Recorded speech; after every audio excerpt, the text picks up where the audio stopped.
Welcome to Final Fantasy Weekly. I'm Drew Kreisman. And I'm Ira Kreisman.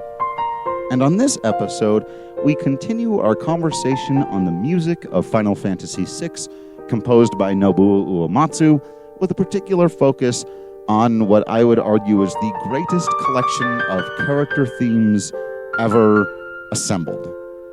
I heard on one of those Resonant Arc videos that after composing this soundtrack, Uematsu considered retiring. He thought, that's it. That's as good as I'm ever going to do. And particularly, he talked about not wanting to write standout character themes for each one of the individuals anymore. And I can understand why. Now, he wrote plenty of phenomenal character themes after this game. Let's not get it twisted. However, I can understand why he would think, I'm never going to top that. And not only would, in my opinion, he never top this conceptually, I don't know that anyone's ever put a collection of standout character themes, recognizable themes that are definitely for each individual person in the story, and had them work as well as it does, both as individual pieces and really as a collective, which in the end, his masterstroke of brilliance is to bring them all together, to spoil how we're going to end the podcast.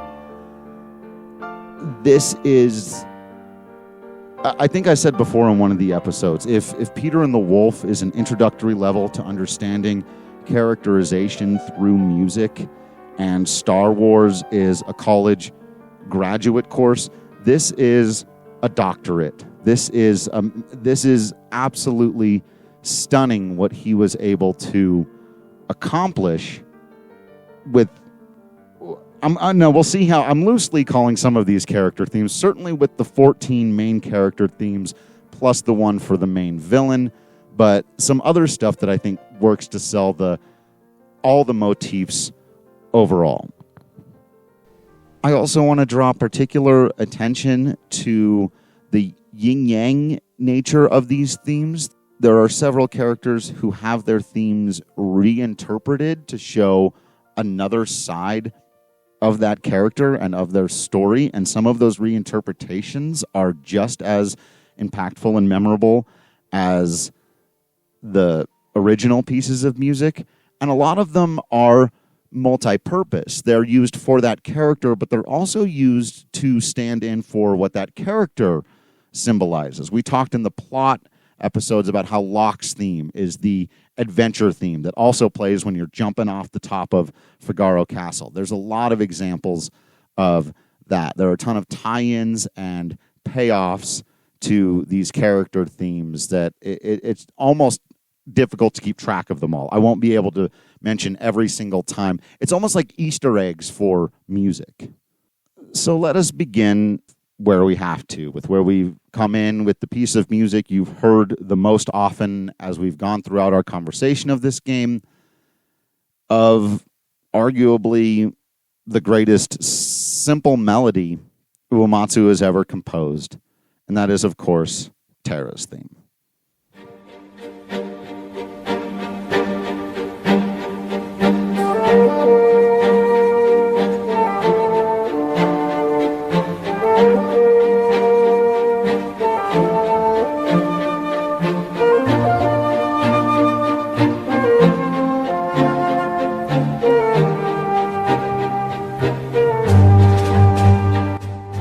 I would need to know much more music theory and, quite frankly, be a better musician to be able to explain why this is so good. There are a lot of nice things going on in terms of the rest of the music, but this is, simply put, a melody of a handful of notes that some musicians search their entire lives for, and successful ones will never find it. Something this good, something this immediately indelible.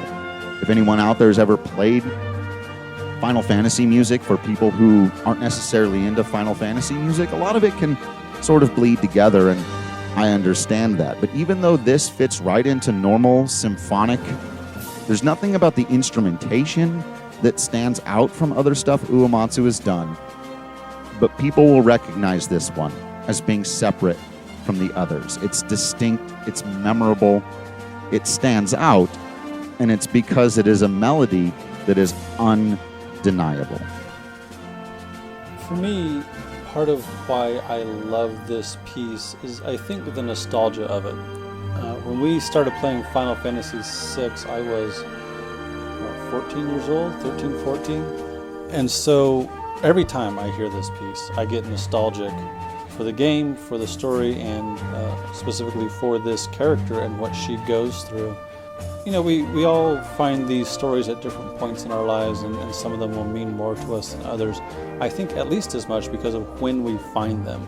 So finding this story and thereby this theme and this character at that time in my life has made it resonate strongly for me.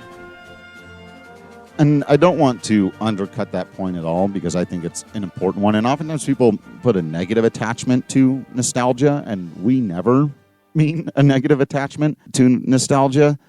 But I also think that, even though, like I said, I'm not going to be able to explain what it is, there's something about this piece that does make it stand out, whether you heard it first as a kid or you heard it first at 30 years old.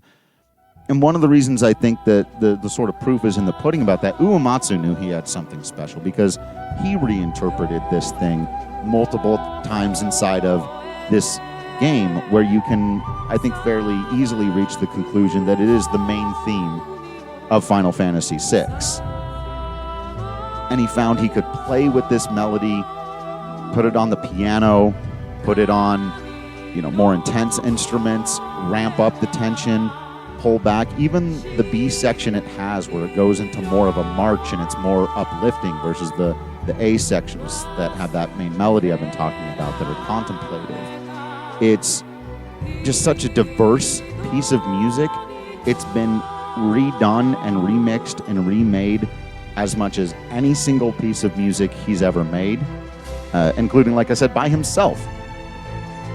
If you go to a Final Fantasy concert, it is expected you will hear this piece of everything he's done. Like we said, he's got 20, 30 hours of quality music to pull from. You have to play Terra's theme. Another thing that strikes me about this piece is, you just said it's done and redone so many times throughout the game. We get leitmotifs throughout for various reasons. And so it can be seen as perhaps the theme for the game, considering her name is Terra. And I realize that the English name is different than the Japanese name, but considering her name is Terra, and we have talked multiple times about how the world of Final Fantasy VI is its own character, gets its own character arc. I like the idea that that Terra's theme, Terra also meaning Earth, being a theme for the world and for the game seems particularly appropriate. Yeah, in fact, I think if I was being not pedantic, because the original theme is just called Terra's theme, but the Awakening reinterpretation, which is just on the piano, it's got this little warble at the beginning. The first time you hear it is when she's waking up out of the coma and she sort of falls over. But that warble that puts you off, I think that represents more of her struggle, her internal struggle, not knowing who she is or much about the world. The lighter version of the melody is now on the piano versus the strings or the flute in the first version that we heard of it. And I love the piano collections version of it. Again, one of the more famous and popular versions of the piece.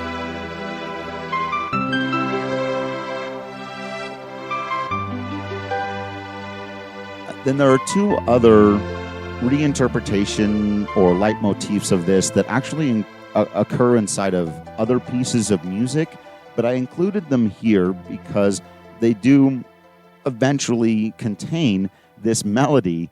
Sometimes it comes out of nowhere. First, in the song Protect the Espers.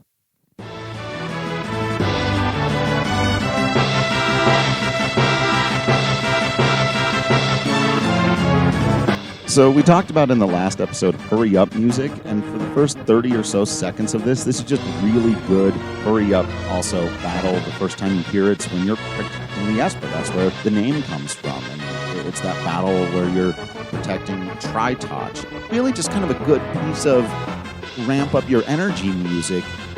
And right around that 30-second mark, it hits you with that Terra theme reinterpretation, which again ties it to all of the events of the world. You hear that melody in a whole new way, and it's so satisfying. Yeah, damn, that's good.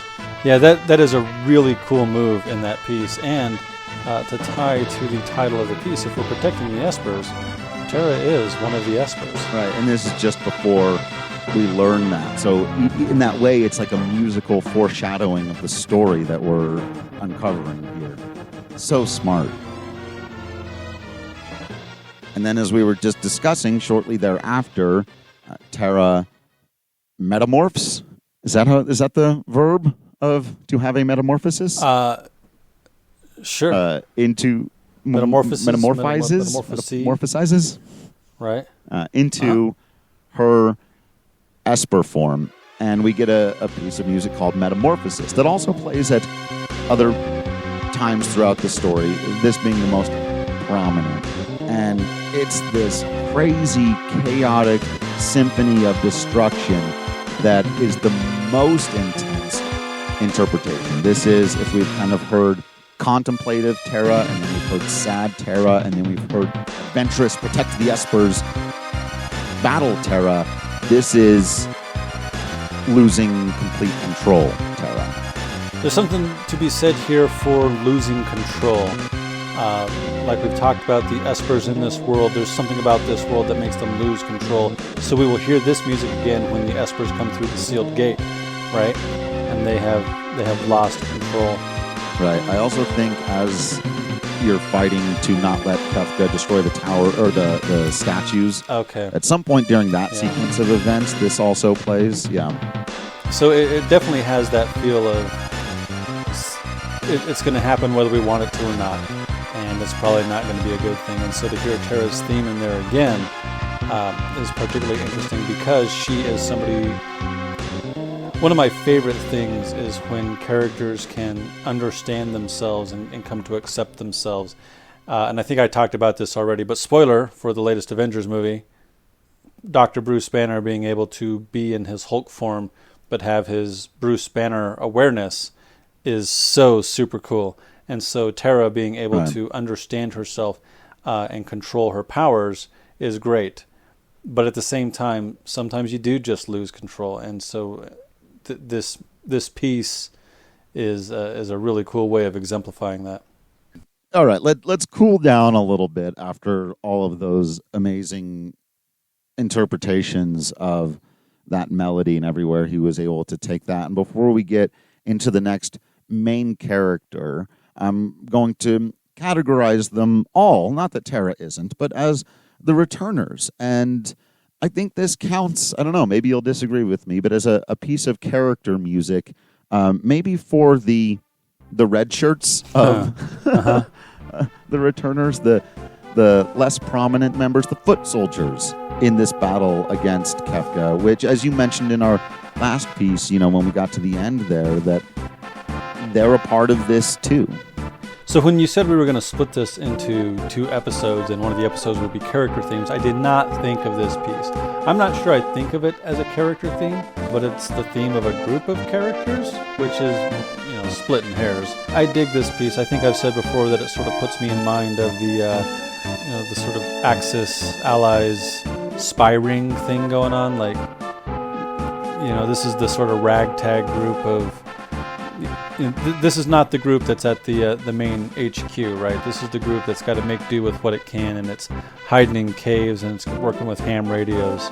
Right, and it just sounds like someone's going to walk in and say, "All right, everyone, listen up," and then lay out a plan, which is exactly what happens, right? And then, as from a musical standpoint, again, this gets close to being potential filler. It shares, I think, a lineage with Chrono Trigger's Trial music. Sure. It's got that pacing bump, bump, bump, bump. which, if someone's about to deliver a speech on how this military incursion is going to go, they might be pacing back and forth, much like a lawyer does. So I think it works in that way.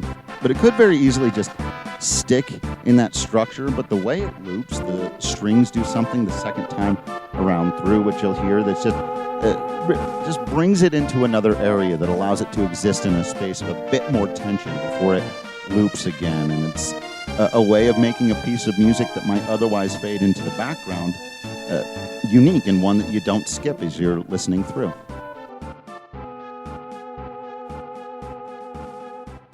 All right, and the first returner that we meet, as I mentioned him a moment ago, he has the adventure theme, Loch Cole.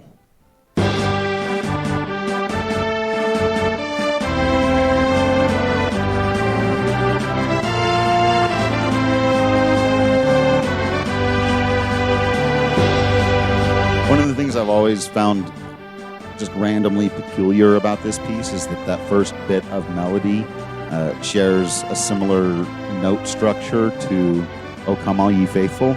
Interesting. Just one of those things that you notice. Other than that, this is just a really, really fun piece of adventure trumpet music that I think does everything that it's meant to do. It's not exceptionally complicated. It is melody driven, like his best stuff almost always is. I don't know how much it would stand out to people who don't have an attachment to the character, but again, it so perfectly fits the character. I think it does a lot of his characterization of telling us about his adventurous spirit and the movement in this piece and the way it is used when you're doing something crazy like jumping off the top of a castle. Yeah, I dig this piece. It puts me in mind of, as we've said before, the theme from Final Fantasy V, Chrono's theme, perhaps the theme of Dr. Henry Jones Jr.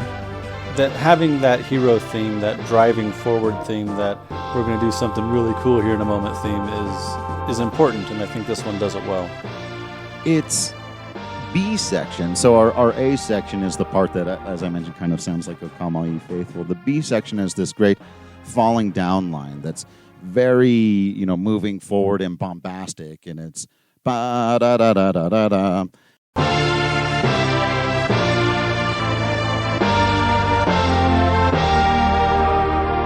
Exciting and moving forward. What's amazing to me is that Uematsu took that collection of notes, and for his reinterpretation, again, we talked about the yin-yang, this theme is just kind of flipped on its head. The A and B sections change spots, and the parts that used to be more adventurous and forward-moving become very slow and contemplative and somber in Forever Rachel.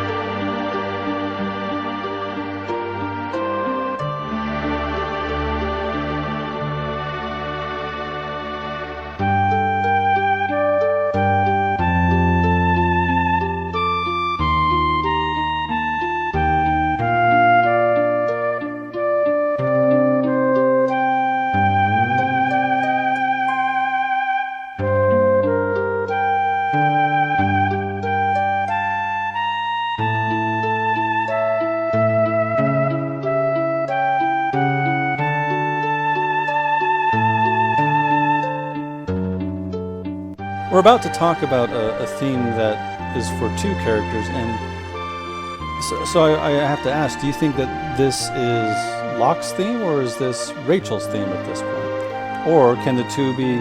Yeah, I've always thought of this as Locke's true theme, that his bombastic nature is more of a put-on. Not that he's not really that guy, but we know that the most center core of Locke Cole is a hopeless romantic.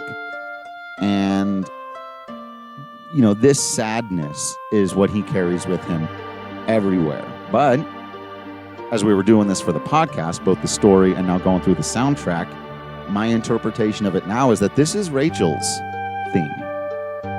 Not necessarily just Locke's, but that her connection to him is what brings out his truest self. So maybe we're splitting hairs there.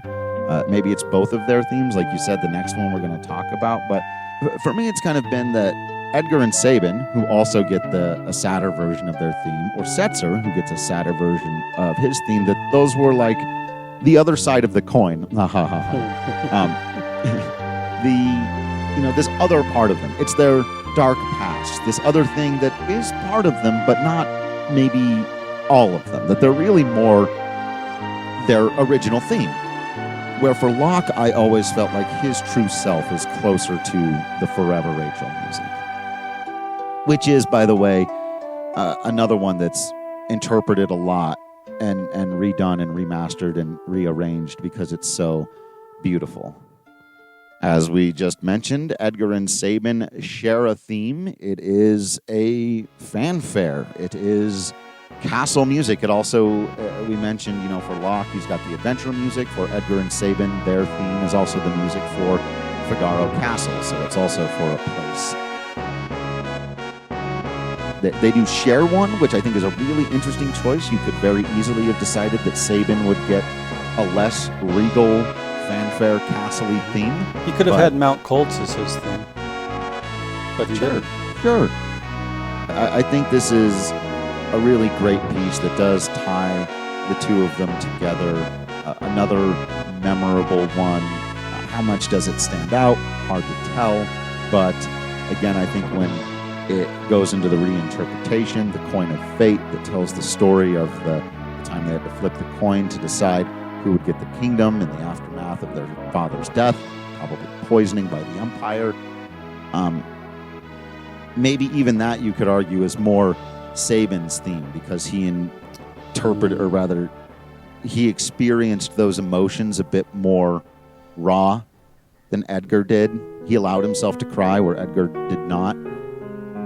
So maybe that's another way to take this.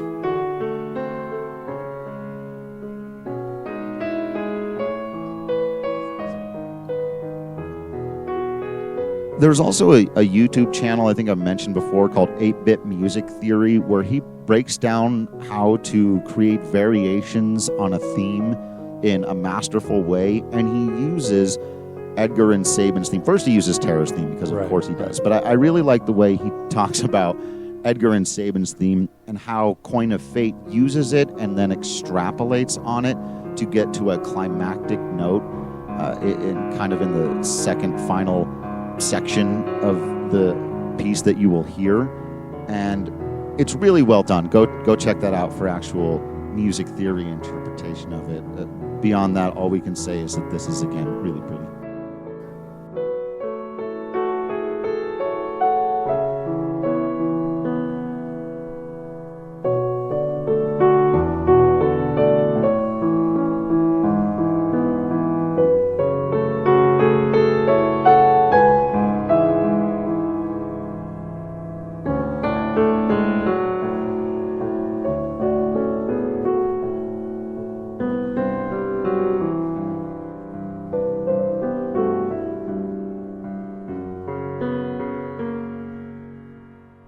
And of course, Setzer, who gets a theme that I think represents the future. It is, oddly enough, a major factor in the final piece of music, the climax, the conclusion of the story. Setzer's theme really stands out, which has always been interesting to me. But it's just a super fun one with a lot of movement in it, those strings in the underbelly, the trumpet moving forward. It's got similar energy to Locke's theme, but I do think they're distinct enough from each other, where one is adventure-y, in the treasure hunting and lock-picking sort of way, and the other symbolizes the technology and the future momentum of the world. I think part of that is also the freedom of the sky is yours, right? Like he's that guy who has no attachments. All his attachments are gone, and he literally lives above everybody else, and he's the freewheeling gambling man, and he does what he wants, and he partakes of what he wants, and I dig it as a theme because on the one hand, he's got a bit of that moroseness to him also, right? We find him in a bar in the world of Ruin, and he sort of looks like he's been partaking quite a bit of whatever he wants. But at the same time, he is, heck, let's do it. This is a great plan. I love it. And he sort of rolls with it. My life's a chip in your pile. Damn right it is.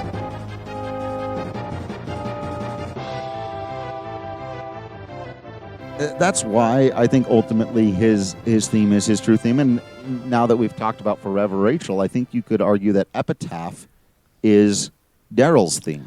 Interesting, yeah. Setzer's sad theme, but it is Daryl's theme.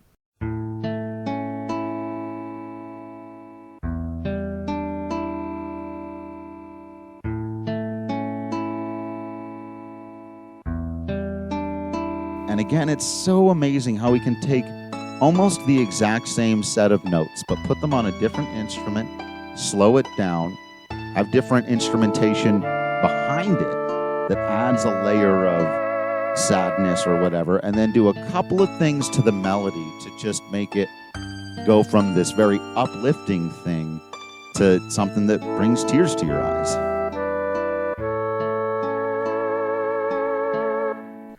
Yeah, I'm good.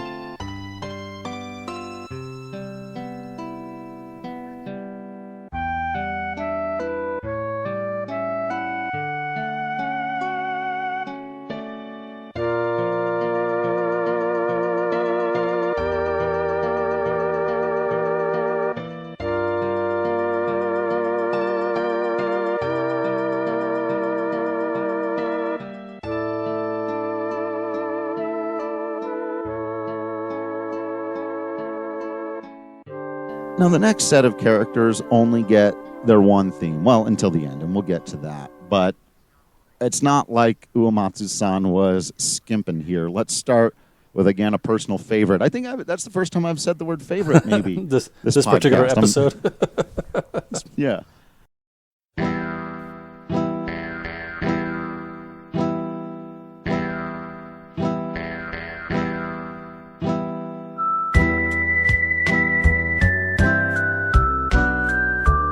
Shadow's theme is one we've discussed before because it stands out so much.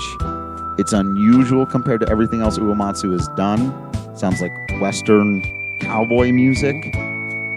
Maybe Western outlaw music, considering he's a train robber. Right. And again, it's very simple. It's just got this. It also has the AABA form that I was talking about before. It doesn't go really anywhere. It's just when your original melody is that good and you've got those little walk down triplets, it's the first jump up, bum bum, that's very satisfying, and then your three walk down notes, do do do do do do do, and that's the success of it, those triplets, that jump, and that it comes on the whistle, so it really does invoke the sort of the good, the bad, and the ugly spaghetti western situation. But then when he puts it on strings later on, it just blows the doors off the place.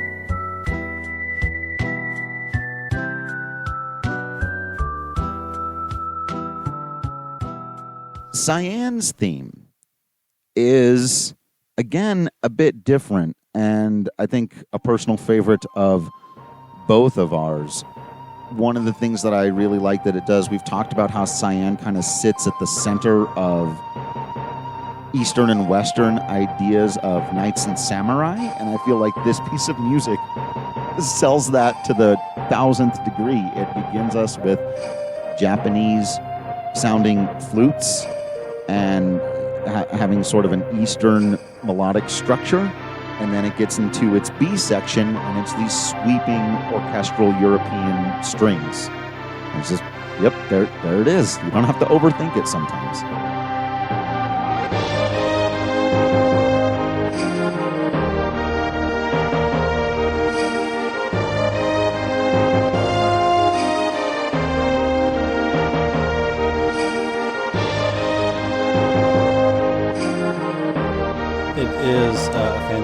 piece. In fact, one of my favorite remixes of this piece is from little KFSS Studios, a tribute to Nobuo Uematsu CDs. That is just phenomenal. It packs such emotion because of what happens to Cyan and what he has to deal with and how he pushes through. But it's also just, I mean, sometimes when we're doing these episodes, we'll stop and we'll play the piece a bit so we can remind ourselves what it is. But this one, I don't have to do that. I just have that moment of the castle is under siege, we might have to give in, and then Cyan's line of something like a moment, Your Majesty, and I can immediately hear the music. It's extraordinarily memorable. Yeah, it literally introduces the character, and like you were kind of alluding to there, it doesn't need a reinterpretation, a sadder version. This is actually one of the longer pieces at 2 minutes and 24 seconds, where the other ones, a lot of them come in under 2 minutes before they repeat a couple of times even. But this has all of the drama, all of the melodrama and sadness, but also hope. Like this piece of music tells Cyan's whole story when you listen to it. It's amazing what he accomplished, and the strings that and during the climax just take your breath away. All right, the next piece of music gives me an opportunity to talk about decision making. A lot of music can unfortunately be broken down into math and science. There's only so many notes. There's only so many ways to put those notes together. And the more creative you try to get with that math, the more likely it is your piece of music is going to sound like a mess. Remember that when we get back to talking about One-Winged Angel, by the way. But a lot of times music making is just a series of decisions. Why this note and not that one? Why this chord and not that one? And the most important decision any musician makes is the very first one. What is this piece of music about? What is its central feel? And somebody presented Nobuo Uematsu with a sketch of Gao and probably a couple of sentences about his story. And Uematsu could very easily have made the Welt be Gao's theme, or something like it. But for a character who gets very few lines of dialogue, why is he such a fan favorite? Why do we love this character? Why does thinking about Gao bring tears to your eyes? Yes, some of it's what happens in the story and his father rejecting him and the sad scene when they put him in the tux. But what accompanies each one of those moments?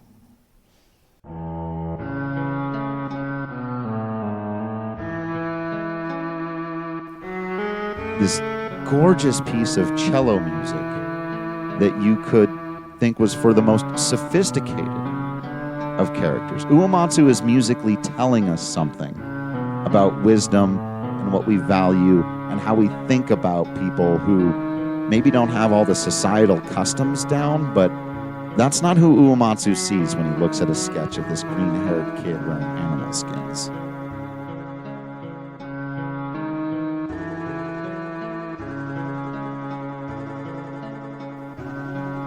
I agree with all of those very good and smart things you just said. The only thing I might add here is the word juxtaposition, right? You might expect a character like this to have a theme more like the Welt, but he gets this theme instead. And I think it's meant to show beyond the exterior, just like with Terra, right? You know, you see this monster of light and claws and teeth, but we know who she is on the inside, the orphan kids.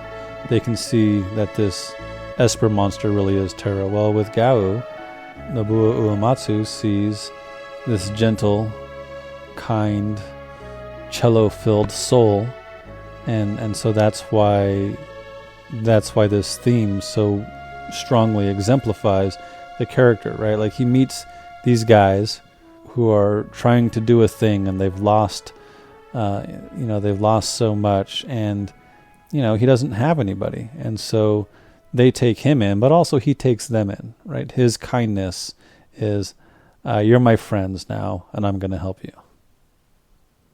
I ooh, ah, ooh, everyone.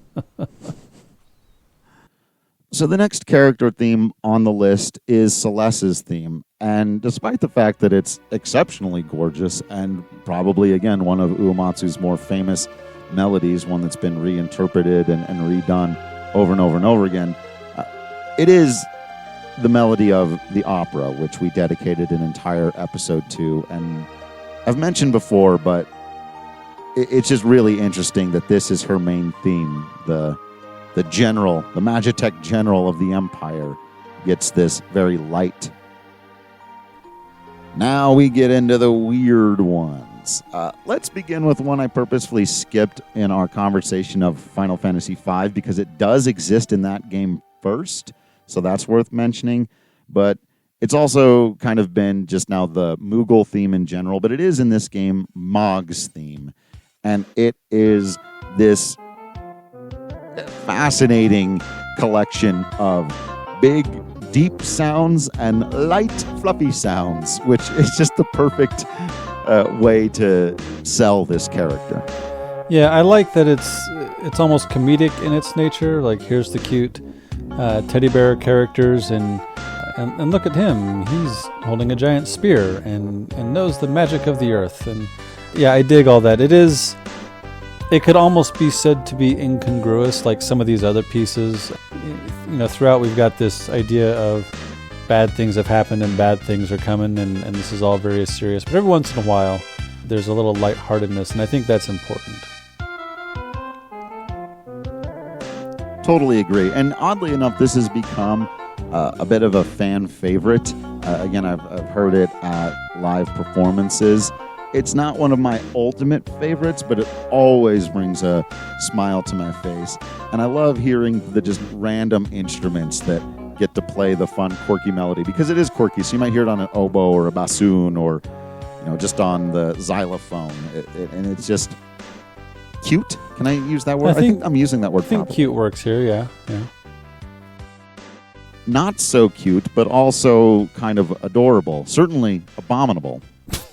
Is Umaro's theme, which is, again, just basically a collection of, it's just a tuba and a flute. And the classic combination. Plotting, yeah, like you do. A great little theme here that has to do all of the characterization for Umaro. Right, yeah, because there's not a lot going on there. It's nice to have this sort of comedy relief tunes be able to slide in and out every once in a while.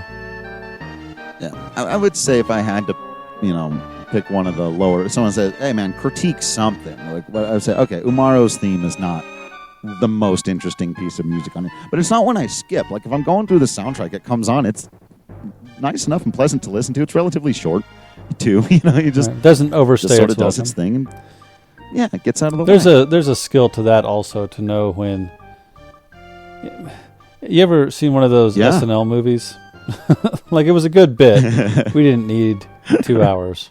Right. Except Blues Brothers. Well, fair enough. There's always exceptions to the rule. And speaking of exceptions to the rule, how in the world Uematsu managed to craft such an interesting, unique piece for a character that you don't have to get, who plays no role in the story, has 2 lines of dialogue, but Go-Go gets this just kick-ass theme that I will to this day sometimes just seek out and listen to, because I love the way it slides around and the way it exists, again, as a kind of cultural appropriation, if you will, but of a bunch of different cultures throughout the world they throw together. It's a very Final Fantasy thing to do. Yeah, it does feel like it's coming from a lot of different places and doing a lot of different things. It's just really cool. I dig it. I don't know what else to say about it other than that it is eclectic, just like its character. It's super funky, and he could have made a pretty boring piece for this character, but did not.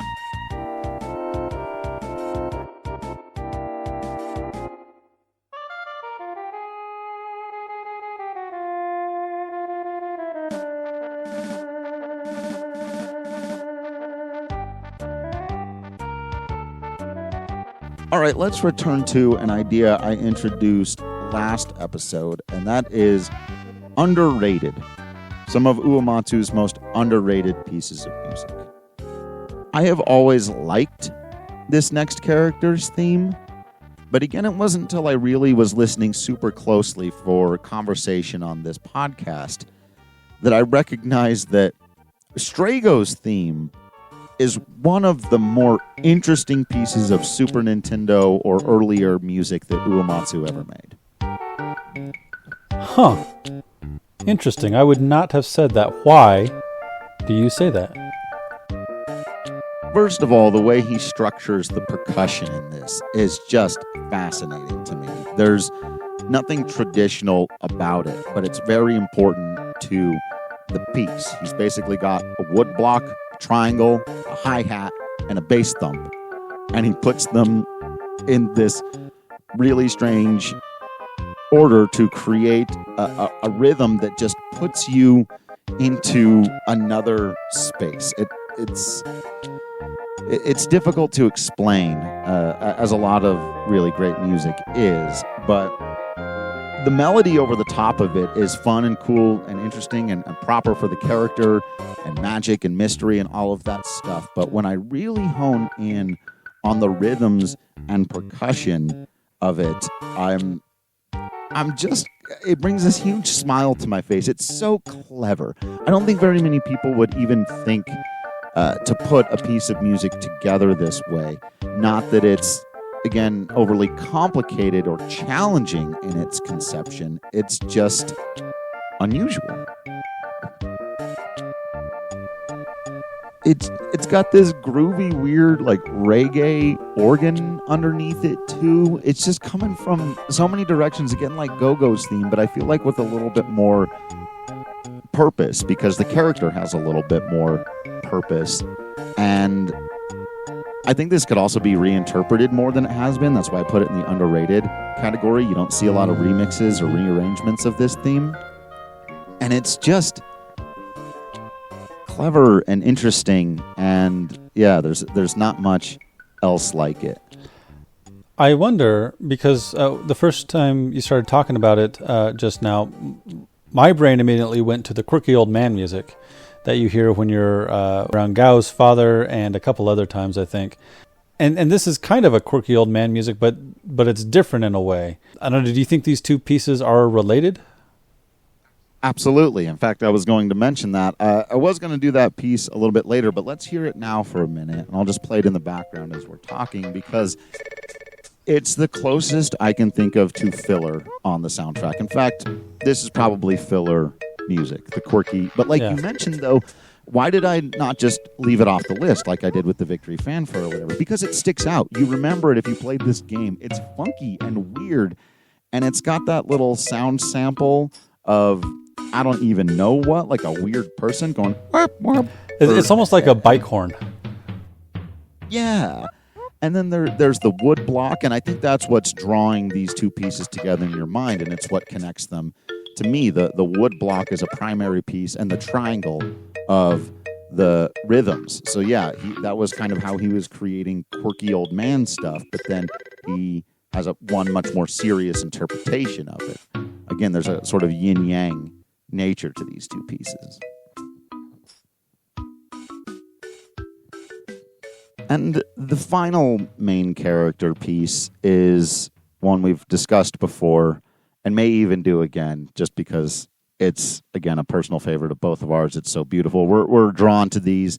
We talked about it being a cousin to Rydia's theme, and it is Strago's granddaughter, Realm.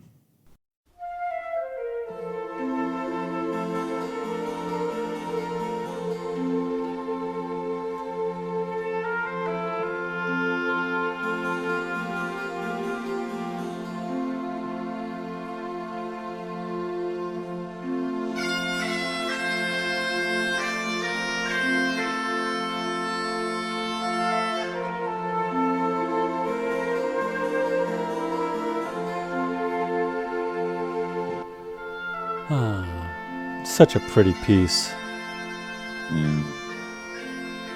So I mentioned earlier, the decision-making process. To me, the most interesting decision that Uematsu made here was to put a part of the melody on bagpipes, in this case a sample of bagpipes, where a lot of the rest of the music in this game, and even for this character and the rest of this theme, doesn't sound particularly Celtic.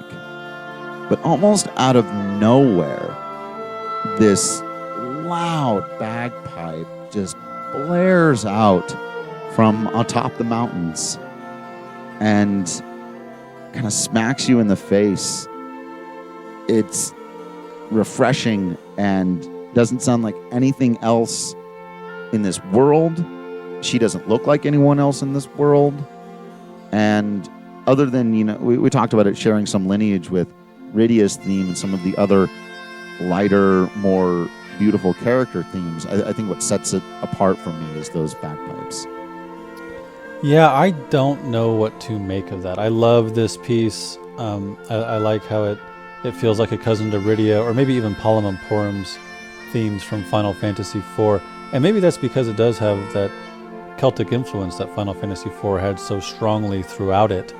It just is, I don't know, we talked about Final Fantasy IV being very ethereal and watercolor, and that's how I feel about Rydia as well. And her being our hippie artist character, our hero whose wizard staff is a paintbrush, I think that's especially fitting.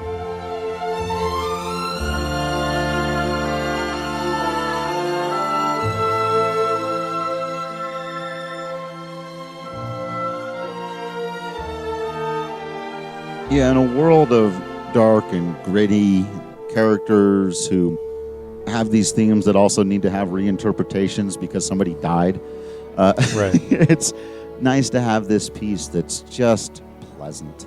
Well, and she's so much younger, so her experience has not yet been darkened up by those things that are going to happen in life. So it is nice to remember that sometimes, it can just be nice for a minute. So you might think that, okay, that's all the character themes. You're done now. But again, I've got a few other loose interpretations here. We'll see what you think of these. But I wanted to talk about another piece that is just used throughout the game that I'm calling the character theme for the Espers. If I got the Returners as a group, now I could very easily have put this, and probably should have, into the events and places because it's the Esper World music, but it doesn't just play. I mean, that's even what it's called, either Esper World or Another World of Beasts. Yeah. But it's also the character theme for Tritoch at the beginning. I think it's the theme that connects Terra to the Esper World. That plays when Ramu is telling you the story. And so, for me, whether it's a character theme or not, this is one of the best pieces of music that's used throughout the game to tie certain events together. I do think we are stretching a bit to call it a character theme, but that's okay. It's our podcast. We can do whatever we want. Yeah, it's a beautiful piece. I've mentioned it throughout the episodes of Final Fantasy VI, how much I like this piece and how mood-setting it is. It does the job well of putting us in mind of something mysterious and different and otherworldly, which the Espers are.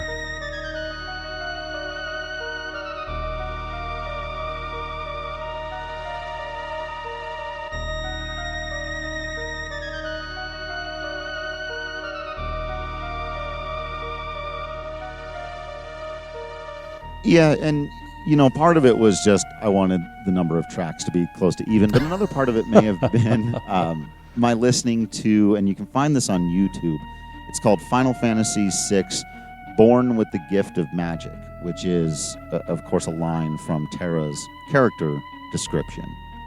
And it's by an arranger named Roger Wanamo, who took many of the main themes of Final Fantasy VI and put them together in a 19-minute piece of brilliant, can I say orgasmic pleasure?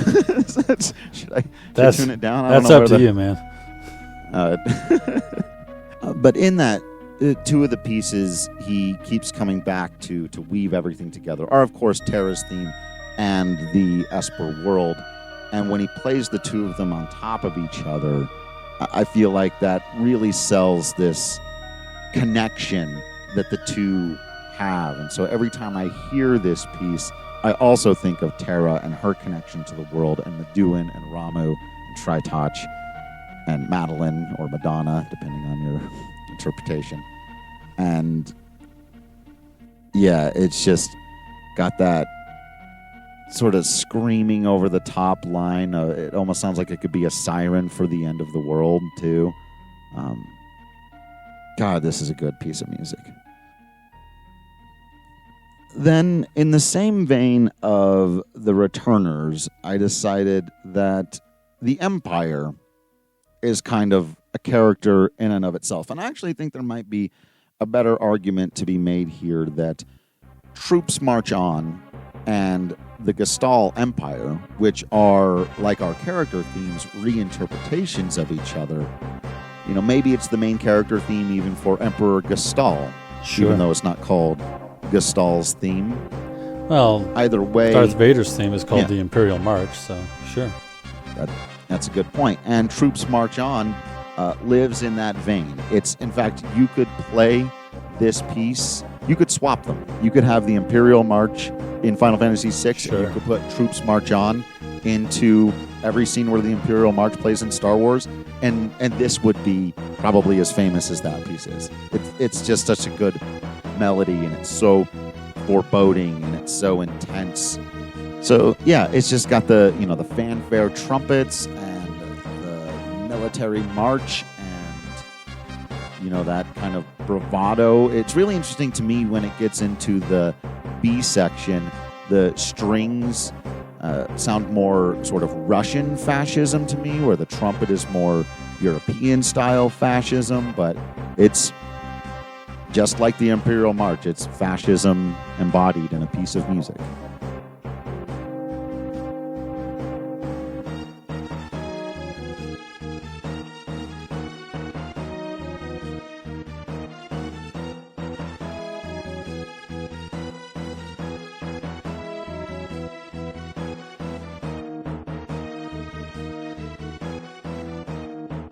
And then what I really like about what he does here is the sadder version, which is called the Gestalt Empire, the slower version. To me, it's like the Troops March On is the before the battle. The troops march into a city and they seize it. The Gestalt Empire piece of music is typically what plays after the battle, after something terrible has happened. It's the aftermath. And it's this dark and scary and really horrifying interpretation of it that isn't a march anymore. It's a plod.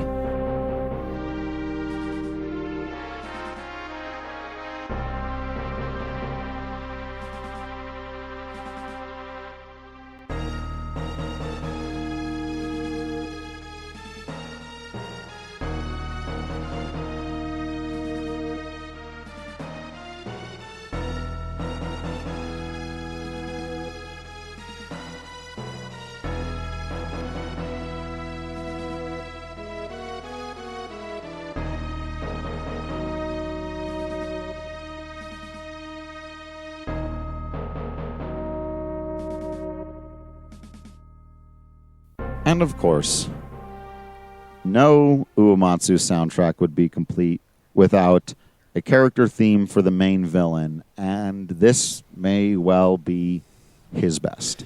It's certainly really darn good.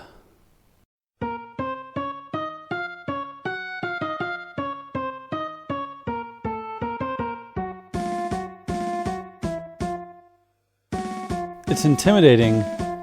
Well, I mean, just like the character, right? Initially, Kefka's not that intimidating, but he certainly grows to be so, and so does this piece. Right, it starts comically. It's almost circus music. In fact, it reminds me a lot of the dancing Calcabrena from Final Fantasy IV. It's sort of that circusy, creepy, but maybe funny if you interpret it in a certain way. And it just gets darker and darker and a little bit more structured, which suggests we've talked about all the Joker crossovers and the scene in The Dark Knight when Heath Ledger's version of the character says, "Do I look like a guy with a plan?" But he really has been planning things. Yeah. And so you're almost more freaked out by the fact that there is some method to the madness. I think this music sells all of that. There's even a part near the end where it loops, where for just a minute it stops becoming haunting, and it's almost hopeful in a way. Almost like, is this just a regular person? And then the little flute melody falls off the table with no, and it goes right back into kind of circus madness. I think basically this piece of music is a mashup of the Dancing Calcabrena and the Imperial March. Yeah. And nice. There's also something that the melody does that I really like, where it does a little drop off. There's a concluding phrase that goes do do do do do do, but instead of it concluding, it picks back up with the introductory phrases that went into it. It's sort of a musical version of, was it Columbo who used to do the thing where just one more thing. Right, exactly. It's like that, but a far more sinister version, like an insane person. And that's what's so disconcerting about Kafka's brand of madness. It's that character who could fly off the handle and kill someone in the room at any minute, and you won't know why. You won't have any real notion of what set him off. And so his version of, oh wait, I've got one more thing to say, could be anything. Yeah. It picks up in the middle of a phrase, too. It's disturbingly concocted. Brilliant, because it's also epic. It goes from being small and creepy to being epic and haunting. Not unlike the character himself. Yeah, just perfectly executed piece of music for the character.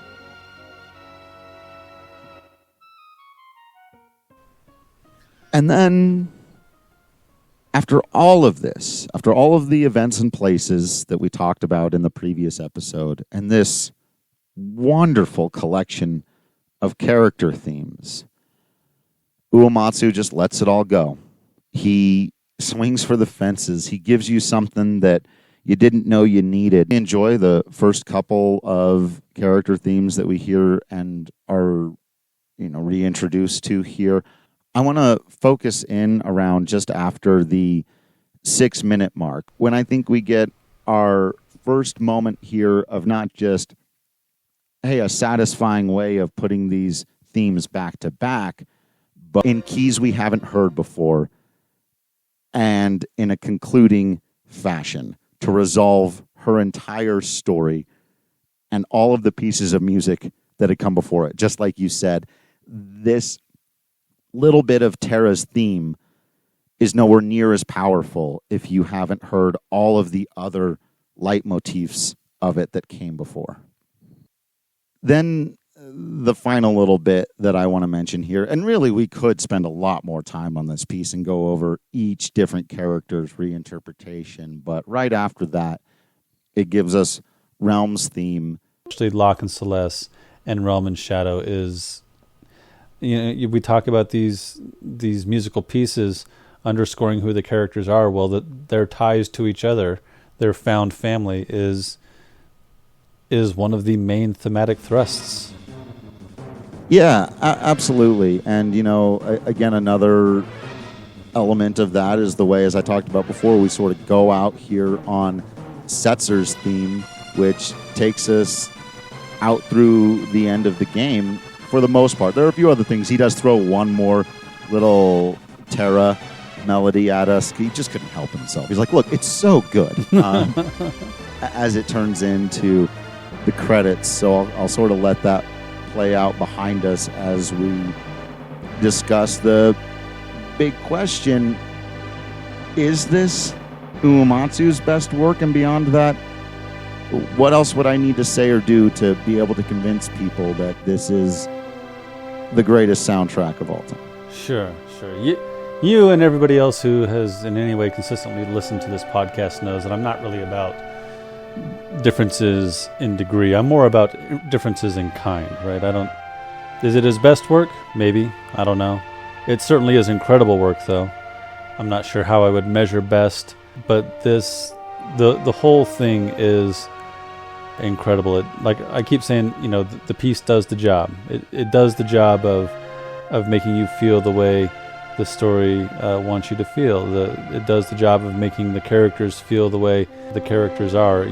It combines to create a world populated with characters I care about, and things that happen that I wish hadn't happened, but that I can somehow make better or make right or find some justice for.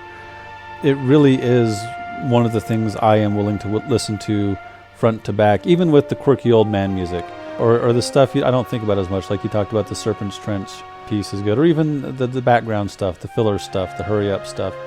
All of that feels cohesive to me. So sometimes I might skip a track, but in general, I don't. And there are tracks I skip from various Miyazaki film scores.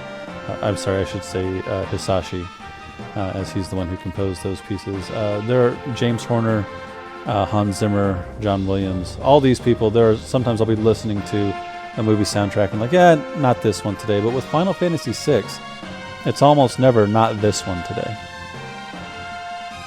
Yeah, and I tried to come up with some critiques in the Chrono Trigger episode.